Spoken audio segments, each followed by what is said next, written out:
कृष्ण सभी को। Welcome to our YouTube channel commerce classes by Anup sir. कैसे हैं आप सब? मैं भी अच्छे ही होंगे। सर्दी बहुत ज़्यादा बढ़ रही है, ध्यान रखना सभी, ठीक है। तो पहले के टॉपिक में हमने क्या किया था और डिजास्टर्स के बारे में पढ़ा था, और डिजास्टर में भी हमने टॉपिक किया था अर्थक्वेक, है ना। तो आज नेक्स्ट डिजास्टर के बारे में पढ़ेंगे और उसके बाद धीरे धीरे ऐसे बाकी नेचुरल हैजार्ड्स एंड डिजास्टर को करेंगे, ठीक है। आज हम दो टॉपिक कवर करेंगे जो कि है सुनामी एंड वोल्केनोस यानी कि ज्वालामुखी, ठीक है। तो आज का हमारा टॉपिक है सुनामी एंड वोल्केनोस यानी कि ज्वालामुखी। तो सुनामी क्या होता है? देखो, सुनामी क्या होता है? समुद्र में आने वाली बड़ी बड़ी लहरें, जिनकी वजह से जो समुद्र के आसपास लोग रह रहे होते हैं उनका जीवन प्रभावित होता है। उनमें कई लोग मर भी जाते हैं, कई लोगों के घर डूब जाते हैं और भी बहुत सारे ऐसी प्रॉब्लम्स हो सकती है ना। और होती किस वजह से है? क्योंकि पानी के अंदर कुछ ना कुछ हलचल हो रही है जिसकी वजह से ऐसा होता है, यानी कि सुनामी आ सकती है। सुनामी मेनली किस वजह से आती है? अर्थक्वेक की वजह से आ सकती है, वोल्केनोस की वजह से आ सकती है, या फिर और भी बहुत सारी ऐसी चीजें होती हैं जो वाटर के अंदर होती है जिसकी वजह से लहरें उछल कूद कर सकती हैं, ठीक है। अब मान लो अगर हम पत्थर, एक छोटा सा पत्थर है, पानी में फेंकते हैं तो उससे क्या होता है? उसकी लहरें जो है ना वो उसकी चारों तरफ ऐसे ऐसे घूमती रहती हैं। और सोचिए जब भूकंप वगैरह आएगा तो पानी में कितनी हलचल होगी, है ना, जिसकी वजह से जो है वो जो लहरें हैं वो बढ़ती जाती हैं, बढ़ती जाती हैं, बढ़ती जाती हैं, और जिसकी वजह से समुद्री तूफान आता है जिसको हम क्या बोलते हैं? सुनामी बोलते हैं। तो आज हम उसी के बारे में पढ़ेंगे।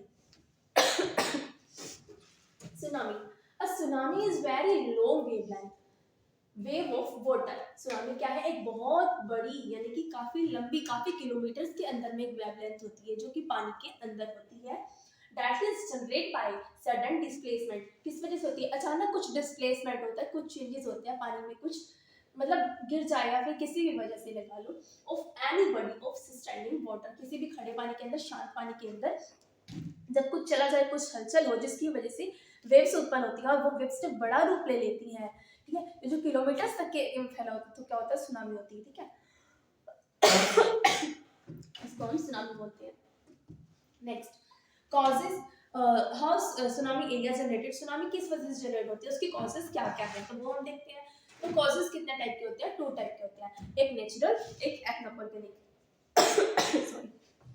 तो नेचुरल में क्या आएगा? अर्थक्वेक, अगर भूकंप आता है तो पानी के अंदर हलचल होगी, ऑब्वियसली सी बात है। तो क्या होता है? उसकी वजह से जो सुनामी है वो आ सकती है, काफी बड़े एरिया में आ सकती है, जिससे कि काफी लोगों को परेशानी भी हो सकती है।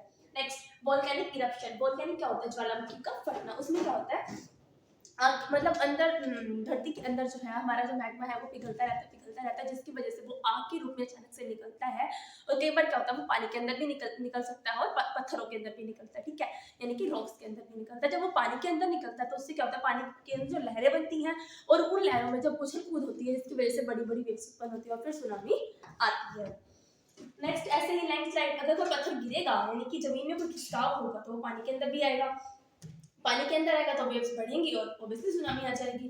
और उसके बाद है मेट्रोइड्स, अगर कोई उल्का पिंड आकर के ऊपर से पानी के अंदर गिरता है तो भी बड़ी बड़ी मतलब पानी के अंदर कुछ हलचल होगी और लहरें उत्पन्न होंगी। अगर वो समुद्र के अंदर है तो वो लहरें धीरे धीरे बड़ा रूप धारण करेंगी और हवा के साथ साथ जैसे जैसे वो लहरें बढ़ती जाएंगी तो सुनामी आती जाएगी, ठीक है।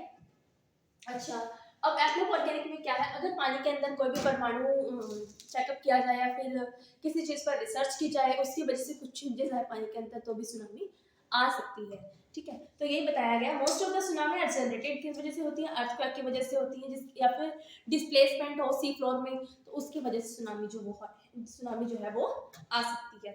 इम्पैक्ट क्या पड़ता है? इम्पैक्ट क्या पड़ता है? लोगों का आम जीवन प्रभावित होता है ना।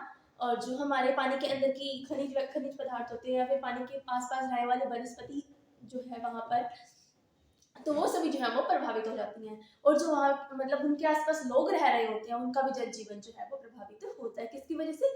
सुनामी की वजह से, ठीक है। हम अब तक मतलब हमारे इंडिया में इंटरनेशनल सुनामी इंफॉर्मेशन सेंटर जो है वो हैदराबाद में है और इसका जो सेटअप हुआ था ना, इसकी स्थापना हुई थी 2007 में, ठीक है। अब तक के जो वर्ल्ड के बिगेस्ट सुनामी है वो 2 बार आ चुके हैं। 1958 में आया था लिटिया बे के अंदर अलास्का में, जिसके जो वेव्स थी वो 80 किलोमीटर्स तक थी। मतलब इसका जो इफेक्ट था वो 80 किलोमीटर्स तक के एरिया में हुआ था, जो कि उसके आसपास के कहाँ हुआ था? लिटिया बे अलास्का में। और उसके बाद जो 26 दिसंबर 2004 को आई है, जो कि हमारे इंडिया में भी आई थी, वो वर्ल्ड की सबसे बड़ी सुनामी थी जिसका इफेक्ट 18 कंट्रीज के ऊपर पड़ा था। और उन 80s मतलब मेनली तो वो कहाँ आई थी, सुमंद्रा इंडोनेशिया के अंदर आई थी। और इसका मतलब इस सुनामी के अंदर एटलीस्ट मतलब मिनिमम 2,27,898 लोगों के मारे जाने की संभावना थी, कि मतलब इतने लोग मारे गए हैं, इतने लोगों का नुकसान हुआ, इतनी जनहानि हुई थी उस टाइम पर। और 14 कंट्रीज जो थी वो इसके अंदर आ गई थी, ठीक है। और मतलब जो सुनामी है मेनली कहाँ आ सकती है, मतलब जिसका इफेक्टेड एरिया कौन सा है, जहाँ पर बहुत ज़्यादा चांसेस होते हैं सुनामी आने के, तो वो है इंडोनेशिया और पैसिफिक ओशियन जो है उसमें सुनामी के बहुत ज़्यादा चांसेस रहते हैं, कि मतलब सुनामी वहाँ पर कभी भी आ सकती है। और इससे क्या होता है, और हमारे इंडिया में सुनामी प्रभावित क्षेत्र कौन कौन से हैं, ऐसे कौन कौन से एरियाज हैं जहाँ पर सुनामी आ सकती है, तो वो है हमारे तमिलनाडु, केरला, आंध्र प्रदेश, यूनियन टेरिटरी पांडुचेरी और अंडमान निकोबार आइलैंड जो है, ये जो है मतलब इनमें सुनामी आने के ज़्यादा चांसेस होते हैं। क्यों? क्योंकि इनके आसपास बंदरगाह हैं, और जिन जगहों के आसपास बंदरगाह होते हैं तो वहाँ पर तो सुनामी इजीली आ सकती है। और सुनामी एक जापानीज वर्ड है, क्योंकि सू यानी कि हार्बर, हार्बर मतलब क्या होता है, बंदरगाह, और नामी मतलब तरंगे, ठीक है। तो सुनामी को 2 पार्ट्स में बांटा गया, सू प्लस नामी के अंदर, की बंदरगाह के आसपास की जो तरंगे हैं उनका उठना। और एक जापानीज वर्ड था जहाँ से सुनामी वर्ड आया था, ठीक है। तो अगर सुनामी से हमें बचना है तो उसके लिए क्या करना पड़ेगा, गवर्नमेंट को हमें अर्ली वार्निंग देनी चाहिए, ताकि जो लोग समुद्र के आसपास रहते हैं वो वहां से चले जाएं और सुनामी की जो प्रॉब्लम्स हैं सुनामी की वजह से क्रिएट होने वाले उनसे वो बच सके। और हमारा अब नेक्स्ट टॉपिक क्या रहेगा, वोल्केनोस। वोल्केनोस क्या होता है कि जमीन के अंदर से जब आग के रूप में कुछ चीजें निकलती हैं, मतलब जो चीजें पिघलती रहती है जमीन के अंदर, उसके बाद में वो एक आग का रूप ले लेती है और अचानक से मतलब जो फूटती हैं तो उसे हम बोलते हैं ज्वालामुखी, ठीक है, जिसकी वजह से काफी प्रॉब्लम्स क्रिएट हो सकती हैं। अब ज्वालामुखी होता कैसे है उसके बारे में हम पढ़ेंगे। देखिए, मैंने आपको अर्थ का इंटीरियर बताया था कि अर्थ कैसी होती है ना।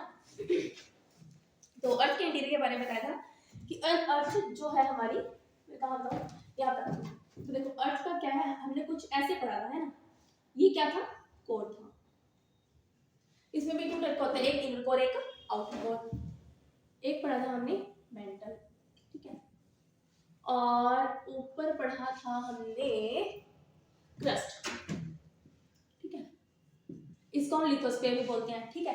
क्रस्ट क्या होता है, जहां पर हमारे रेत वगैरह है, कण वगैरह है, मतलब पृथ्वी की ऊपर की परत। और मेंटल क्या है, इसके अंदर हमारा सॉलिड और लिक्विड मिक्सअप होता है। लिक्विड में क्या होता है, प्लास्टिक वगैरह होती है और भी चीजें मिक्स होती है ना। और फिर जो है कोर के बारे में पढ़ा था, जिसके अंदर मैक्सिमम लोहा वगैरह होता है।